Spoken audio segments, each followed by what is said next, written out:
Hola, hola, muy buenas tardes a todos y a todas a lo largo de todo Chile. Les damos la bienvenida a este segundo conversatorio constituyente acá en vivo desde la esquina de la dignidad. Vamos a conversar hoy día sobre el proceso constituyente y sobre aspectos de la nueva constitución que esperamos poder desarrollar. El tema central va a estar hoy día puesto en por qué cambiar la Constitución.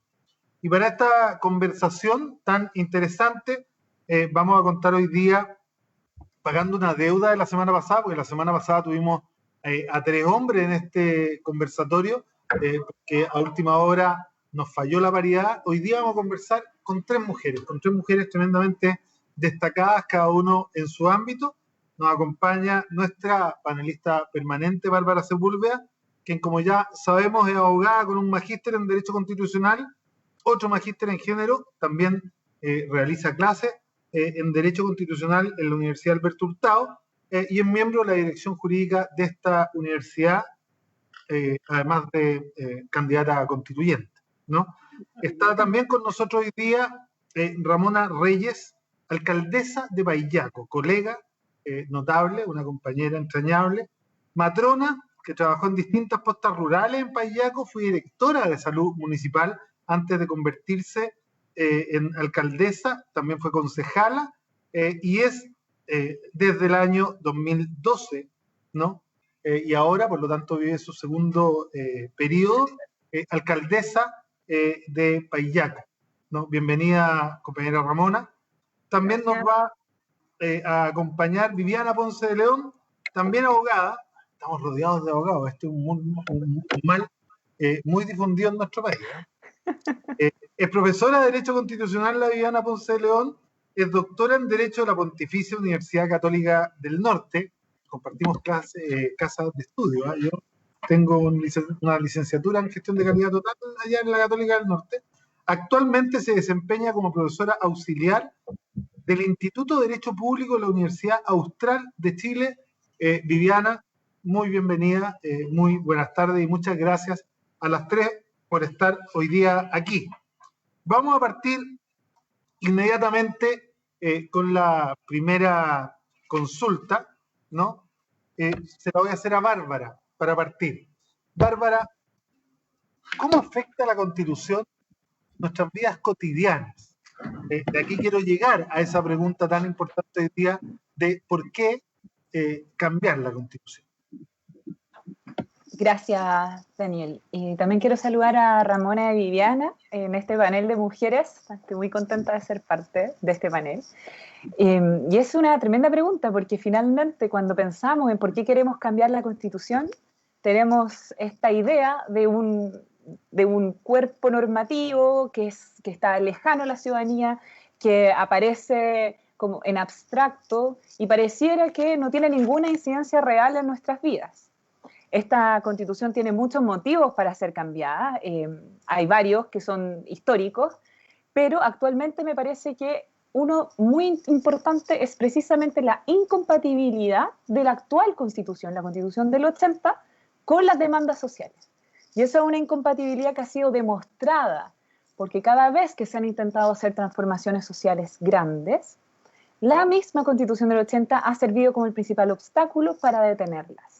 Ahí hay varios ejemplos, desde la modificación al sistema previsional, la posibilidad de ampliar las facultades del CERNAC, la incorporación de ciertos derechos, las modificaciones que son posibles a las Fuerzas Armadas, etc. Todas aquellas que están también muy amarradas y pensadas con ciertos mecanismos que tiene la Constitución del 80, supramayoritarios, que quórums terriblemente imposibles de alcanzar para poder hacer estos cambios, pero también tiene estas cosas que nosotros vemos reflejar en nuestra vida diaria. Por ejemplo, voy a dar un solo ejemplo, el salario. Cuando vimos ahora, hace muy poco, que el gobierno presentó 0 ajuste para el salario mínimo, 0 ajuste, como una propuesta además, que tiene que hacerlo porque la Constitución así lo establece, ¿qué podía hacer el Congreso ante esa propuesta de 0 reajuste? Podía aceptarla, rechazarla o disminuirla. Pero ¿qué no puede hacer? Levantarla. No puede subir la propuesta. Es decir, no puede aumentar la propuesta del salario mínimo. ¿Y eso por qué? Porque esa facultad solo la tiene el presidente de la República según la Constitución actual. Y en ese sentido, la fijación de los salarios, especialmente en algo tan sensible para la mayoría de la población, reside hoy día en las manos de la voluntad de un ejecutivo, de un presidente en particular, y esto precisamente porque la Constitución está pensada con un sistema hiperpresidencialista que le da tanto poder, mucho más que al Congreso, que es además mucho más democrático y representa muchas más fuerzas políticas. Entonces la Constitución en muchas materias nos va a afectar la vida diaria. Y hoy día cambiarla significa también poner a este cuerpo normativo en sintonía con las demandas sociales, de las cuales además vemos que se van a ver reflejadas en derechos sociales que queremos consagrar en la próxima Constitución. Muchas gracias, Bárbara. Viviana, la derecha hace rato que empezó una campaña, yo la considero muy falsa, muy hipócrita, bastante vacía en su contenido, pero que dice que hoy día es mucho mejor rechazar para reformar que hacer una nueva constitución, ¿no? Y ellos argumentan a la gente como si no hubieran tenido suficiente tiempo para hacerlo, si es que hubieran estado alguna vez disponibles, ¿no? Que es para, entre comillas, ganar tiempo. ¿Qué nos puedes contar de este mito, creo yo, de la derecha en términos de que hoy día pareciera que hubiera surgido de alguna parte, ¿no? Este afán, entre comillas, por cambiar todo lo que no han querido cambiar en 30 años. Bueno, antes que todo, muy buenas tardes a todas y todos quienes nos escuchan. Muchas gracias, Daniel y Bárbara, por la invitación, y un saludo afectuoso también a Ramona, que comparte hoy día conmigo calidad de invitada. Me parece súper importante esta pregunta, más que un mito, esta idea de rechazar para reformar es derechamente una falacia, por no decir una abierta tomadura de pelo. Y hay varias razones para descartar esta opción, diría yo. Para empezar, ya se han hecho cientos de reformas a la Constitución de 1980, algunas de ellas en paquetes, en conjunto, como las aprobadas en el plebiscito de 1989 o las que dieron lugar a la supuesta constitución de Ricardo Lagos en el año 2005. Pero sin embargo, seguimos hoy hablando de una nueva constitución, y eso se debe a que el diseño institucional que se configura a través de la constitución vigente es un diseño que tiene por propósito deliberado y declarado inmunizar, blindar un determinado modelo económico de la deliberación democrática. O sea, impedir que se le puedan hacer cambios significativos. ¿Ya? Y por más que se hagan algunos retoques, por más que se hagan algunos ajustes, esa pretensión inicial de la Constitución de 1980 no ha desaparecido. ¿Ya? Detrás de esta propuesta de rechazar para reformar existe esta promesa de un proceso pausado, pero firme, de cambios con bajos costos en comparación con el proceso constituyente, y además con altas certezas, porque la idea es que si no se llega a un acuerdo, siempre regiría por defecto la Constitución de 1980.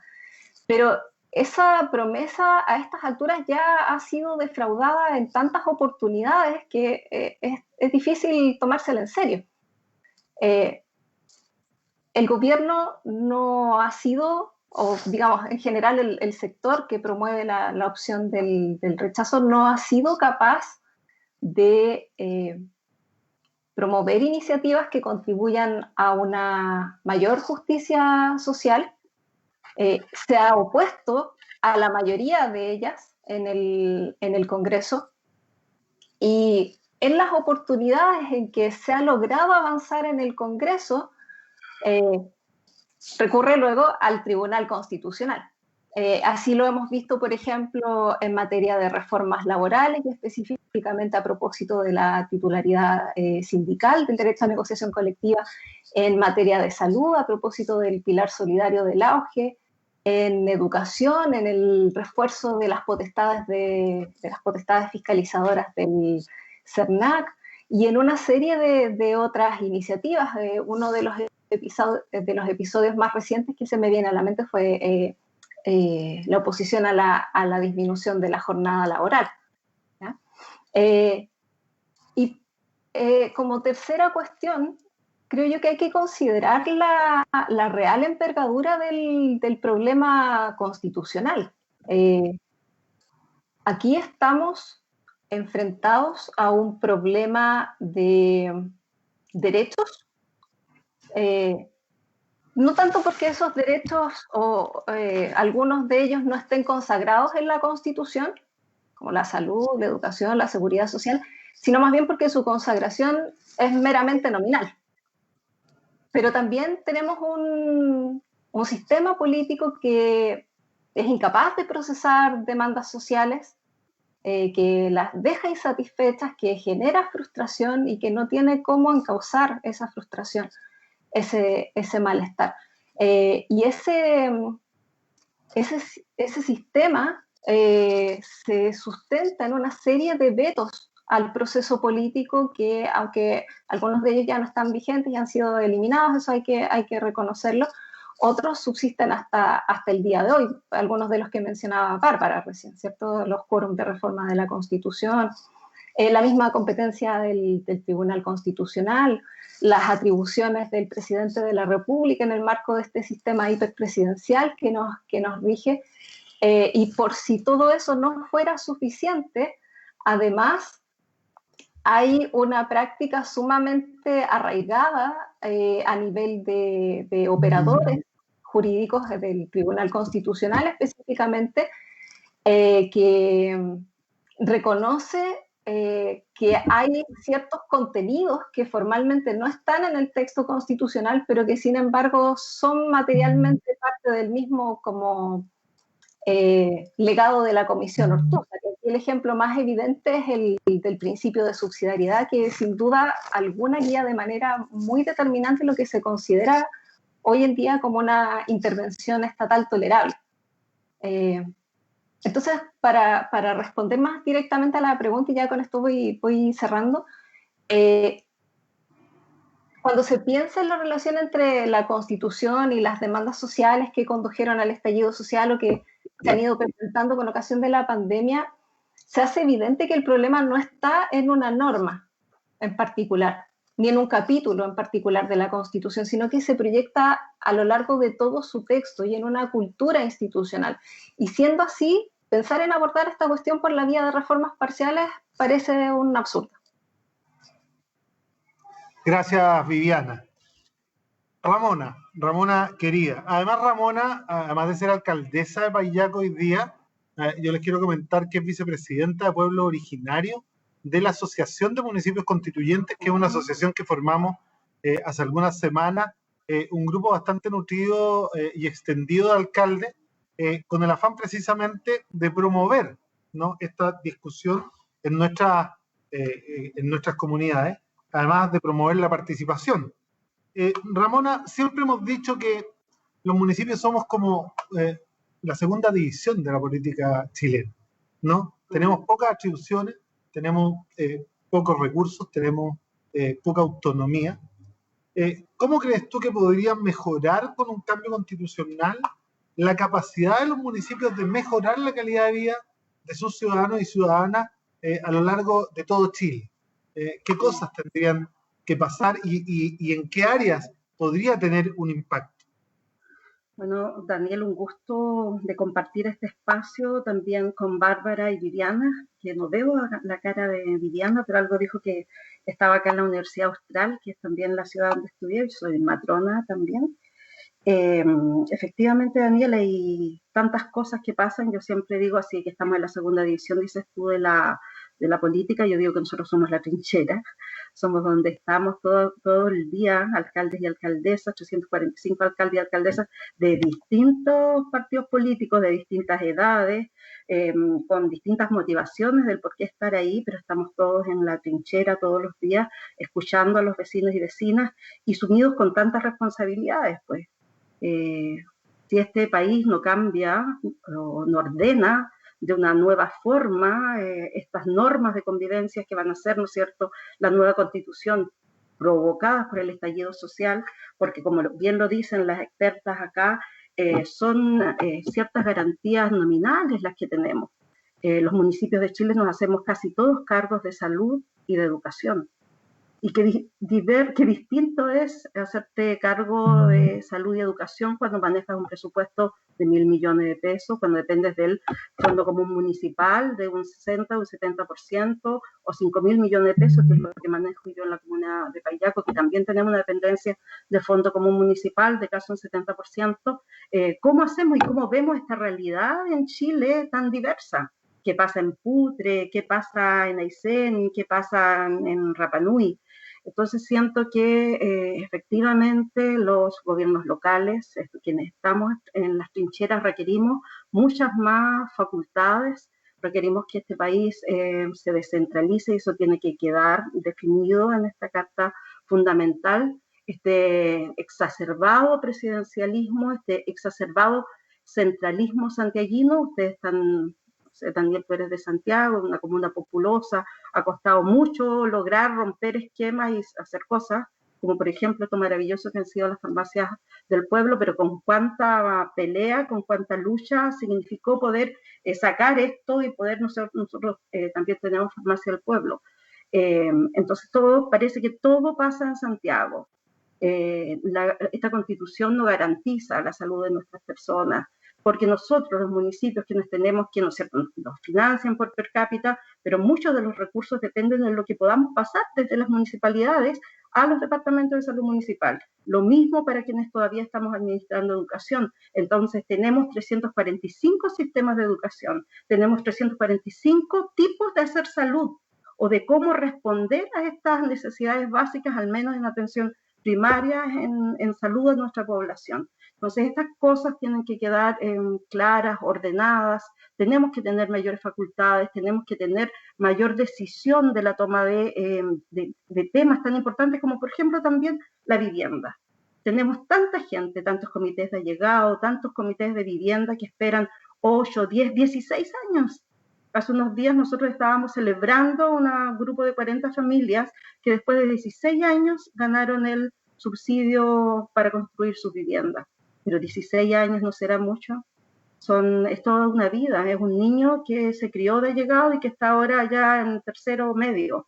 Entonces, el tema de entregar facultades, no solamente a los gobiernos locales, esto que podamos ser de verdad gobiernos locales, más que administraciones locales, sino que también exista mayor poder de toma de decisiones y de bajada de recursos a las regiones. Si es importante ahora lo que va a pasar con la elección de los gobernadores regionales, ojalá que esos gobernadores regionales vengan con muchas atribuciones, que no me parece que vienen con suficientes atribuciones y que van a tener también un conflicto con los delegados presidenciales que se tienen que elegir. Pero siento que al menos eso ya es un paso. Tenemos que fortalecer entonces facultades, mayor entrega de recursos, mayor capacidad de toma de decisiones a cada uno de los alcaldes y alcaldesas de Chile. Y otro punto que también para mí es esencial, 2 puntos más que brevemente quiero desarrollar, que tiene que ver con la participación de las mujeres. Y ahora logramos en este proceso, ¿no es cierto?, de la Convención Constitucional, de cuando ganemos el apruebo, logramos, ¿no es cierto?, gracias a miles de mujeres movilizadas, que tengamos la posibilidad de estar representados ambos sexos en 50, más o menos 50%, que va a ser muy importante, porque también esta inequidad de género también la vemos reflejada entre los alcaldes y alcaldesas. Los hombres están sobre representados en todo Chile. Entonces somos 40, hasta tengo entendido, por renuncia a alcaldesas, tenemos 40 alcaldesas, menos de 40 ya, ahora me recuerdo de la alcaldesa Antofagasta. Entonces tenemos 39 alcaldesas en Chile, y eso es ¿cuánto? Es un 11%. las concejalas igual, en términos de un 20 y tanto por ciento. Y lo otro es que necesitamos también, ¿no es cierto? Y eso es lo que a mí también me gustaría desarrollar un poco más, que es el tema de la participación de los pueblos o las primeras naciones en esta constitución. Se tiene que reconocer Chile, se tiene que reconocer el valor, la grandeza, lo hermoso, que es que existan 10 pueblos originarios, 10 primeras naciones, que son reconocidas por ley, pero que también requieren participación, una mirada distinta, un reconocer derechos en esta nueva carta en la cual estamos aplicando, ¿no es cierto?, tanta esperanza y tanta fuerza de que vamos a tener la capacidad de ganar con el apruebo y ganar con la convención constitucional para que sean ciudadanos como usted, que va a ser Bárbara, que va a ser candidata, ¿no es cierto?, y ojalá que tengamos muchas mujeres y nuestras mejores mujeres y nuestros mejores hombres que estén ahí representándonos y que también, ¿no es cierto?, podamos tener la participación en escaños reservados para los pueblos originarios, que al menos nos permitan tener un representante por cada uno de los 10 pueblos y después, ¿no es cierto?, también podamos tener en cantidad de población a más representantes de las primeras naciones. Eso, estimado. Muchas gracias, Ramona. Yo aquí voy a pasar 2 avisos comerciales bastante cortos pero precisos. Recordar y hacer énfasis en que la única de las 2 opciones metodológicas para construir la nueva constitución que asegura la paridad de género es la convención constitucional. En la convención mixta, que tendría un 50% con paridad, es decir, 25-25, y la otra mitad sería proveniente desde el Congreso, asegura solo un 33 versus un 66% de hombres, y por lo tanto aquí hay que recordar la única posibilidad de tener una constitución desarrollada en igualdad de condiciones por hombres y por mujeres son la convención constitucional, que la derecha no le mienta, no que no le diga que la mixta es porque estamos los 2 géneros, no. Aquí la convención constitucional es la única paritaria. Y segundo aviso comercial, aquí un pequeño matiz con la compañera Ramona, a la cual le tengo un aprecio enorme. Hoy día, después de hace un par de semanitas nomás, son 11 los pueblos originarios reconocidos constitucionalmente, y si queremos tener una convención constitucional paritaria, tienen que ser a lo menos 28 cupos protegidos para los pueblos originarios, porque tiene que tener uno por cada etnia, pero además un hombre y una mujer por cada etnia, por lo tanto ahí ya son 22, y darle una representación mayor al pueblo mapuche, porque el pueblo mapuche solo por sí y ante sí tiene el 80% de toda la población de pueblo originaria establecido en el último censo. Llegan por sí solos a 1.700.000 personas, por lo tanto la base, ¿no? La base de los escaños protegidos que debiera aprobarse en el Congreso en las discusiones que vienen, deberán ser 28 escaños protegidos para nuestros pueblos originarios y primeras naciones, un hombre y una mujer por cada una de las 11 pueblos reconocidos, más 6 adicionales para la etnia mapuche. Sí, Solo, Daniel, déjame un poco, si quizás ahí no fue tan clara. Efectivamente, nosotros lo que estamos pidiendo es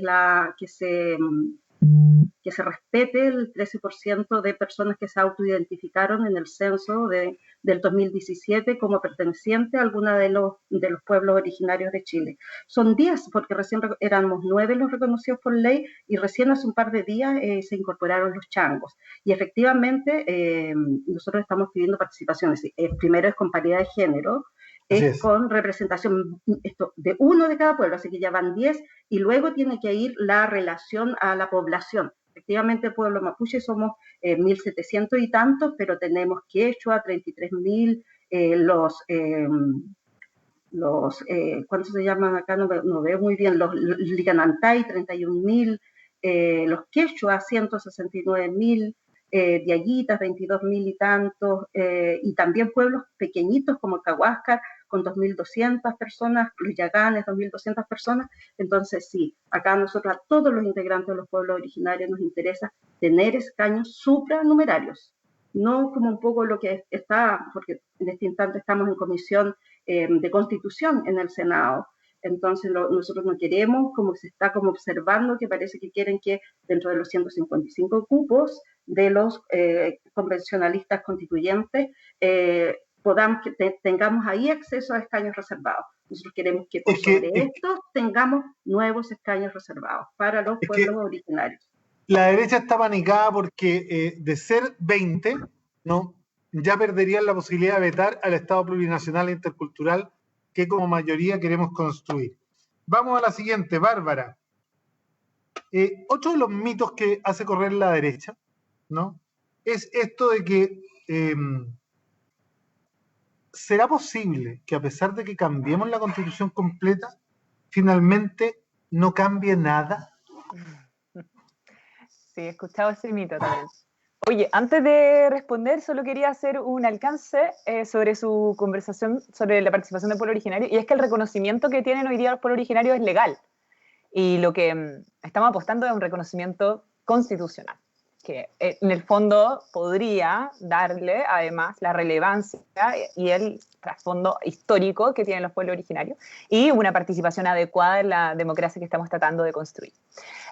Respecto de si cambiara la Constitución y no cambiara nada, lo escuché de parte de algunos diputados de derecha y me parece que, bueno, es parte de esta campaña de desinformación que hoy día está dando vueltas. No podemos desconocer que esa campaña existe.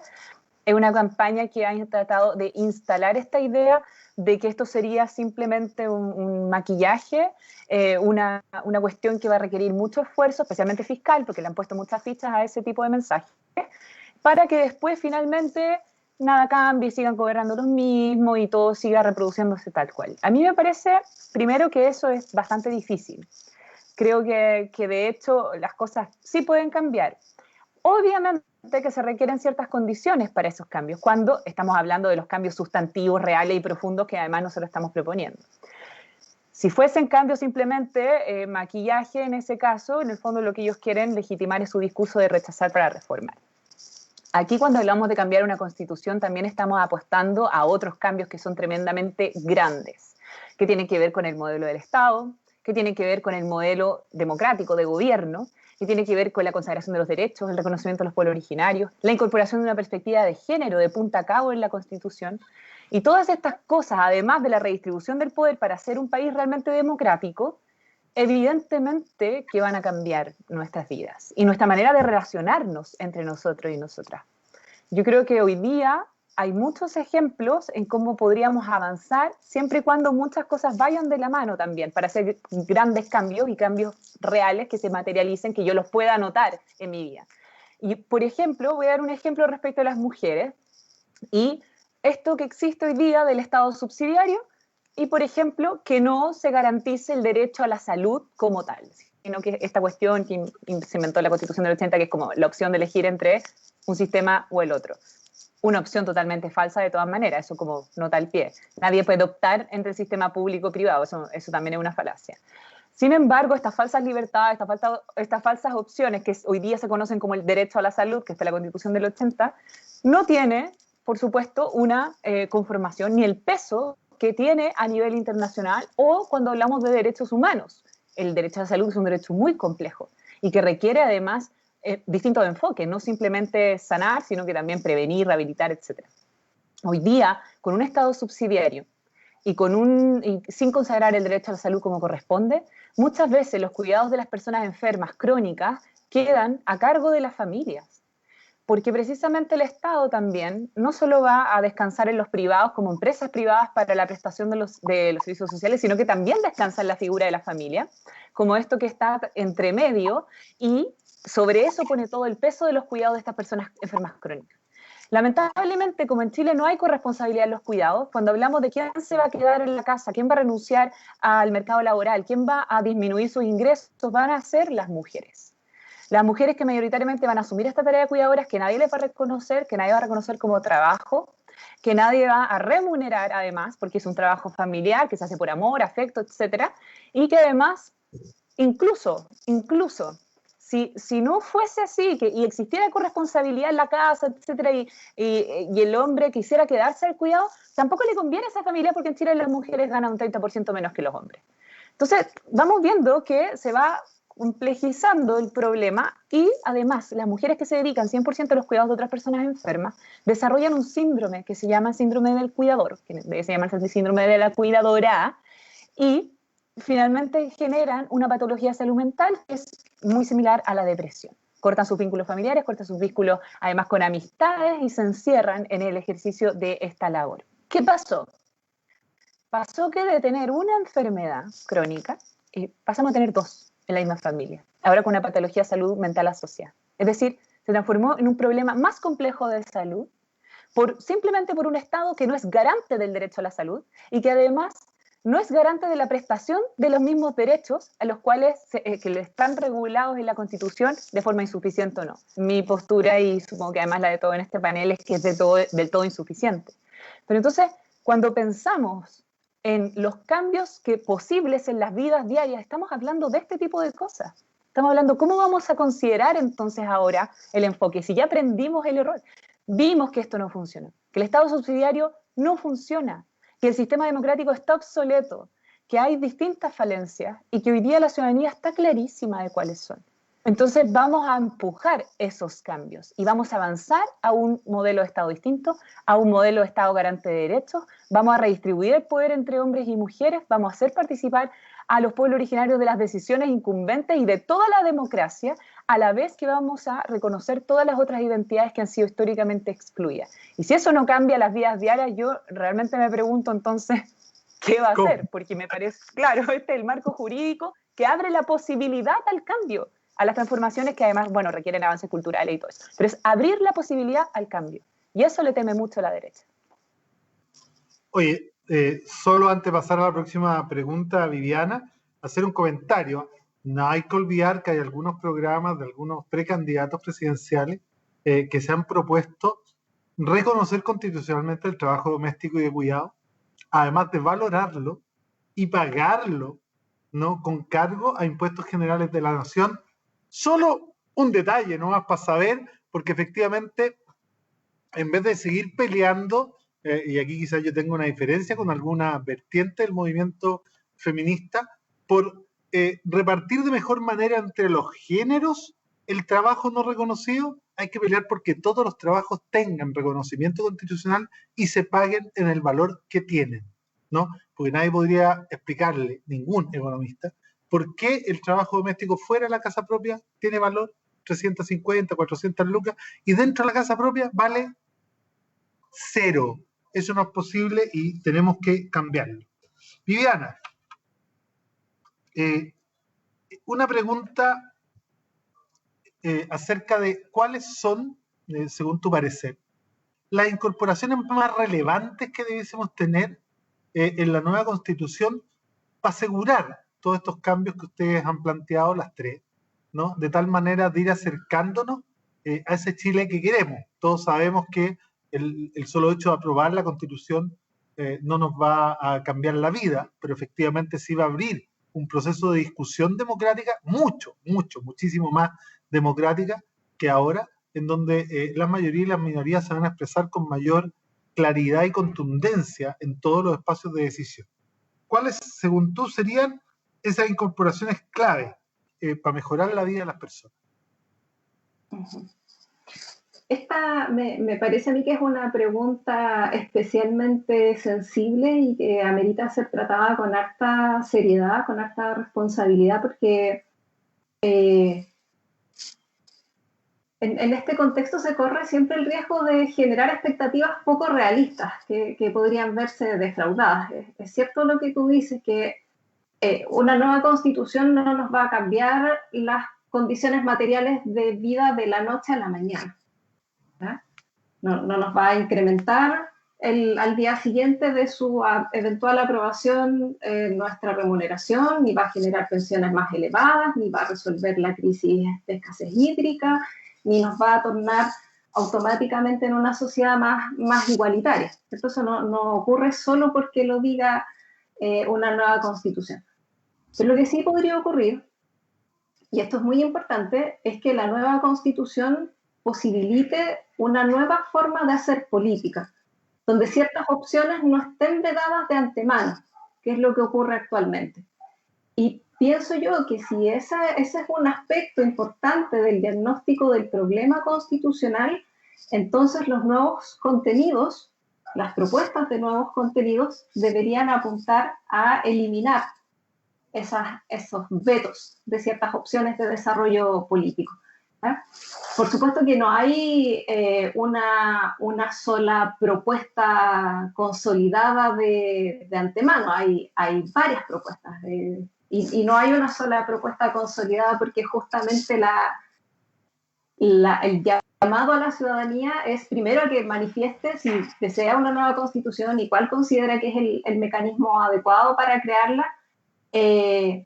Pero dicho eso, sí que hay una cantidad bastante considerable de publicaciones donde se discuten los contenidos de una nueva constitución.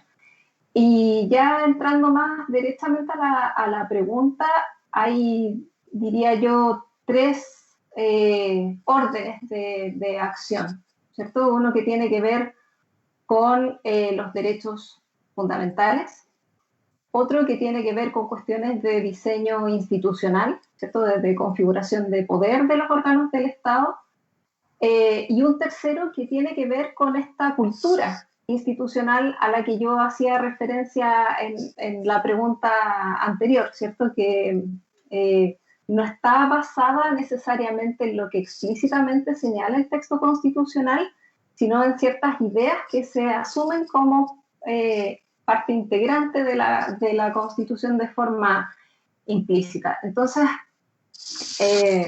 respecto de los derechos fundamentales, la primera cuestión, una consideración importante, creo yo, es revertir la actual lógica de protección de ciertos derechos, como el derecho a la educación, a la salud, a la seguridad social. Algo de esto mencionaba Bárbara, ¿cierto? Donde lo que realmente garantiza la Constitución es la libertad para elegir entre un sistema público o un sistema privado de provisión de estos bienes, pero no se asegura el efectivo acceso y un acceso, un goce de estos derechos en condiciones mínimas de calidad. También hay que repensar, por ejemplo, la regulación de los recursos naturales y de la protección del medio ambiente. Actualmente, sobre los recursos naturales, la Constitución nos dice que, en principio, hay una libertad para adquirir el dominio de toda clase de bienes, con una limitación, ¿cierto? Excepto aquellos bienes que la naturaleza ha hecho comunes a todos los hombres, si no me equivoco, ¿cierto? Y eso suena muy, muy bien en principio porque parece sustraer a los recursos naturales de las lógicas inherentes de la propiedad privada, pero la misma Constitución luego reconoce que esta regla tiene excepciones que están previstas en su propio texto. En este caso en particular, la excepción consiste en la propiedad sobre los derechos de aprovechamiento de aguas, que es en buena parte una de las razones de la crisis de escasez hídrica en Chile, ¿cierto? Y como esos derechos están protegidos por la garantía de la propiedad, si el Estado quisiera alterarlos, eso significa que tiene que pagar una indemnización. Y como estos derechos se transan por sumas millonarias en el mercado de las aguas, eso es básicamente ruinoso para cualquier patrimonio fiscal, ¿cierto? Por cierto que hay derechos también relacionados con pueblos originarios, con el reconocimiento de pueblos originarios, una reconfiguración de las relaciones de género. Es necesario profundizar en la consagración de la garantía de igualdad ante la ley y de no discriminación. Hay que eliminar, por lo menos a mi juicio, estas distintas formas, ya pasando a la parte de diseño institucional, estas distintas formas de veto que se introducen en la Constitución al proceso político, por lo menos las que siguen vigentes hoy en día, ¿cierto? El control preventivo del Tribunal Constitucional, los fórums de las leyes orgánicas constitucionales, revisar la forma de gobierno. Y por último, en relación con esta cultura institucional que se ha desarrollado al alero de la comisión, de las actas de la Comisión Ortúzar, yo pensaría que también hay que introducir en la Constitución, en una nueva Constitución, nuevos principios que orienten la acción del Estado y que vengan a reemplazar en el imaginario de los operadores jurídicos la lógica de la subsidiariedad. Uno podría pensar en un principio de cuidado o en un principio de solidaridad, por ejemplo, que haga posible una nueva forma de articulación de las relaciones sociales, o dicho en términos quizás más apropiados, que permita generar un nuevo pacto social. Gracias, Viviana. Oye, de las tres invitadas que tenemos hoy día, perdón, de las dos invitadas y Bárbara, claramente la única política es Ramona. Entonces, a Ramona le quiero hacer una pregunta sobre también otro mito que corre por parte de la derecha, y que es que este proceso de discusión constitucional podría sumergir a Chile en un ambiente de permanente inestabilidad. ¿Cómo lo ves, Ramona? ¿Qué le dices tú a esta gente que está hoy día en esta campaña del terror? Que dicho sea de paso, son los mismos que en el 88 decían que la democracia era un salto al vacío, ¿no? O sea, solo para ponerlo en contexto, para esta gente la dictadura era mucho más buena, ¿no? Y positiva para el país que la democracia, que era, según ellos, un salto al vacío. Hoy día están diciendo lo mismo en un contexto distinto. ¿Cuál es tu opinión, compañera Ramona?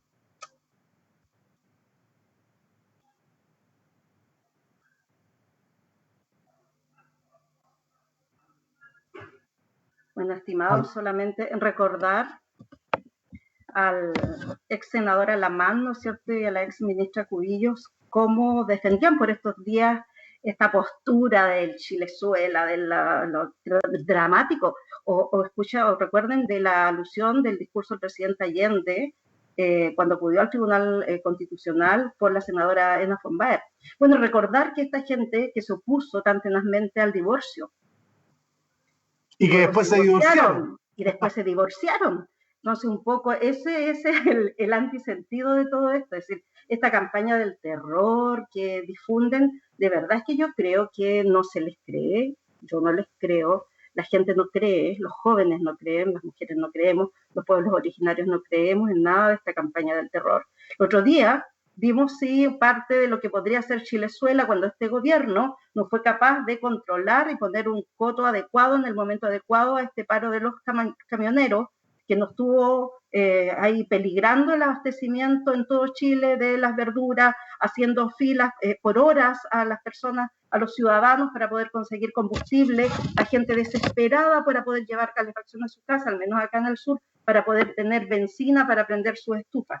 Entonces, no, estimado, políticamente acá esto es solamente una costumbre que tiene nuestra derecha, que es una derecha cruda, pinochetista, que está acostumbrada a solamente obtener ganancias, que están absolutamente apernados en el poder y que tienen tentáculos tan enraizados en la Constitución, en la forma de hacer negocios para extraer lo más que puedan de los recursos naturales. Por eso que los pueblos originarios, que somos defensores naturales de los recursos naturales, somos además tan contrarios a ellos, el cómo se ha ido degradando nuestro país, el ver cómo, ¿no es cierto?, en la zona central, el cultivo de palta, como tú ves, como acá en el sur, miles y miles de hectáreas se transformaron en hectáreas que eran cultivables para siembra de alimentos, se transformaron en hectáreas además subsidiadas por el Estado para la siembra de eucaliptus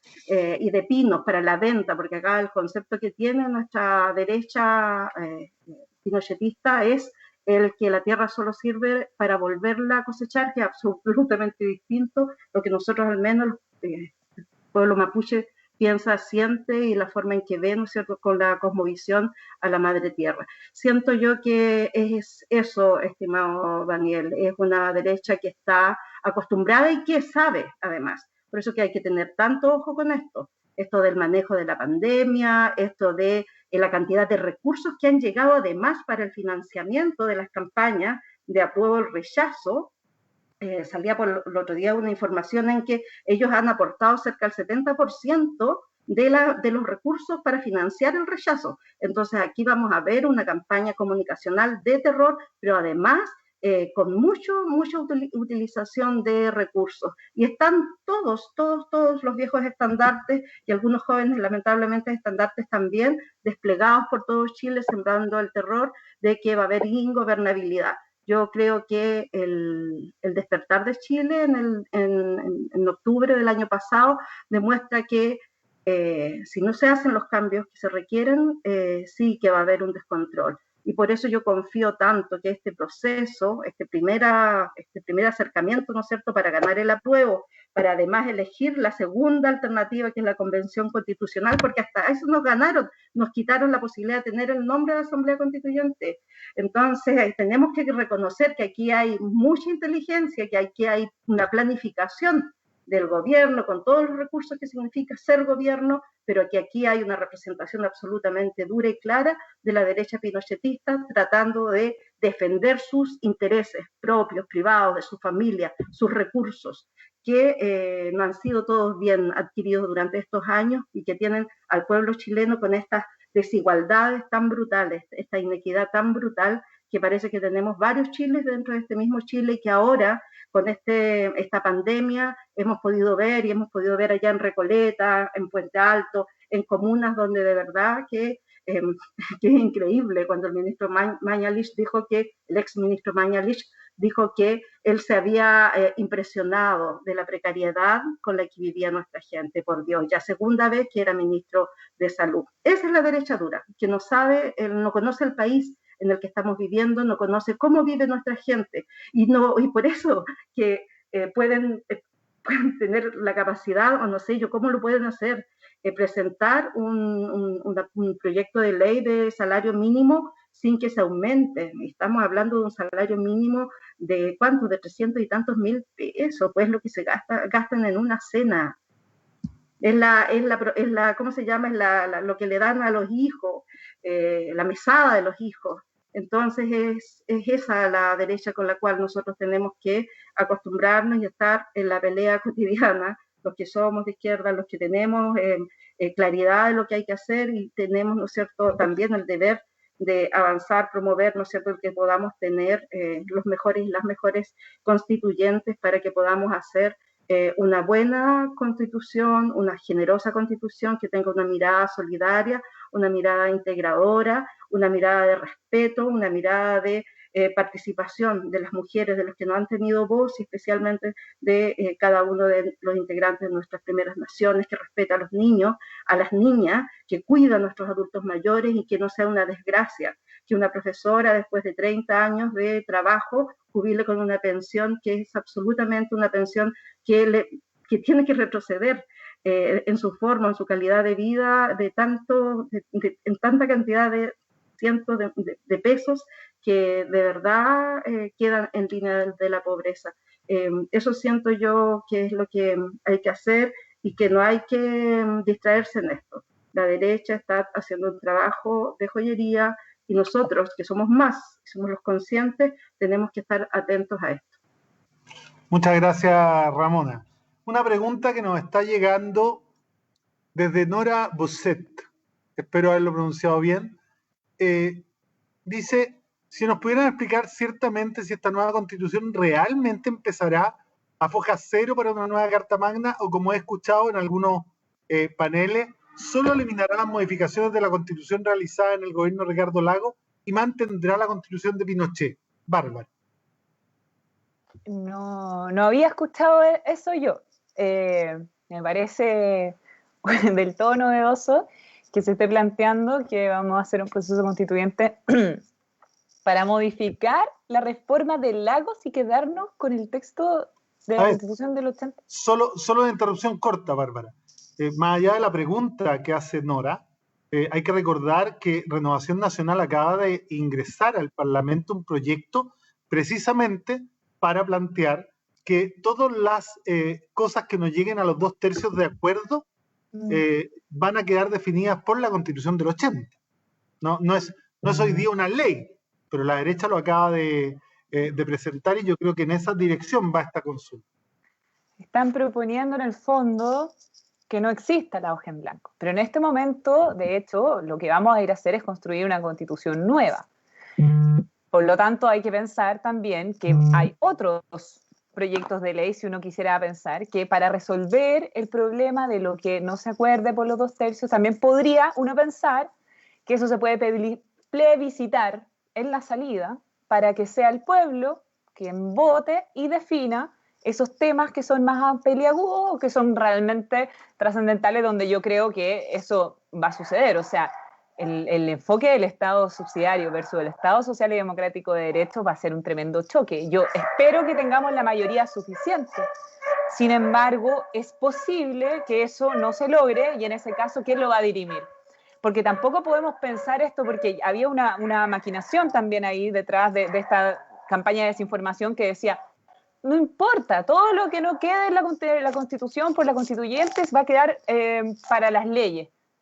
Pero yo no, o sea, ¿son las leyes las que van a definir el rol del Estado? ¿Son las leyes las que van a definir cuáles son nuestros derechos fundamentales? ¿Son las leyes las que van a definir el modelo democrático, el tipo de representación que vamos a tener? O sea, evidentemente que ese discurso está mal, está equivocado y claramente hay que trascenderlo. Entonces yo creo que ahora se dieron cuenta de que tienen que de alguna forma tratar de amarrar estos contenidos, porque ellos ya propusieron que el plebiscito de salida es el que está actualmente, todavía puede cambiar, pero el que está es, bueno, votamos en bloque toda la Constitución nueva versus, y si eso pierde, en el fondo quedaría la Constitución del 80 porque no nos vamos a quedar sin Constitución. Esa es la lógica que está detrás de ellos, y esa es la propuesta que tienen. Ahora, nuestra propuesta es avanzar con mayor democracia, y bueno, si vamos allá, vamos a hacer una Constitución nueva. Plebiscitemos entonces donde no hay acuerdo y que lo defina la ciudadanía por mayoría. Y eso me parece a mí la opción más democrática de todas maneras. Y eso también es un proyecto de ley. Así que obviamente que los medios de comunicación van a relevar uno y no el otro, pero hay una tendencia específica también a privilegiar ciertos contenidos. Yo creo que ahí hay un problema interesante. No olvidemos que todavía hay muchas cosas por definir, todavía hay tiempo y además todavía estamos esperando a elegir los convencionales que una vez que se elijan van a tener que decidir el reglamento de funcionamiento que va a tener la convención. Y ahí también se pueden incorporar mecanismos de participación ciudadana, transparencia completa y un montón de cuestiones además para ver cómo se van llegando también a acuerdos. Entonces me parece que hoy día las opciones de abrir la democracia todavía son posibles, profundizar esto. Y bueno, la derecha también es la que presentó un proyecto de ley para que fuera el Congreso mismo el que hiciera la Constitución y para evitar la convención constitucional, incluso la convención mixta. Entonces, bueno, yo no me preocuparía tanto por esos proyectos de ley. Sí creo que es importante seguir debatiendo y que este tipo de preguntas son fundamentales, que las sigamos haciendo, las sigamos contestando, para que todos tengan claro que los problemas, como dice un alcalde que conozco, cuando falta democracia hay que solucionarlo con más democracia. Gracias, compañera Bárbara. Cristian Novoa, compañera Ramona, nos quedan dos preguntas muy cortitas, pues ya tenemos que ir finalizando. Pregunta, ¿qué opinan de las fábricas estatales modernas que compitan en sectores estratégicos de la economía y cuyas utilidades puedan utilizarse para solventar necesidades básicas de la población más pobre? Te la pregunto a ti, Ramona, porque una de las aspiraciones que hemos discutido en la Asociación de Municipios Constituyentes es que dentro de la autonomía que debiéramos tener los gobiernos locales pudiera estar precisamente esto, la posibilidad de conformar empresas municipales como las 1.800 que hay en Europa y que generan una democracia económica bastante notable en apoyo a los desarrollos de los territorios. Me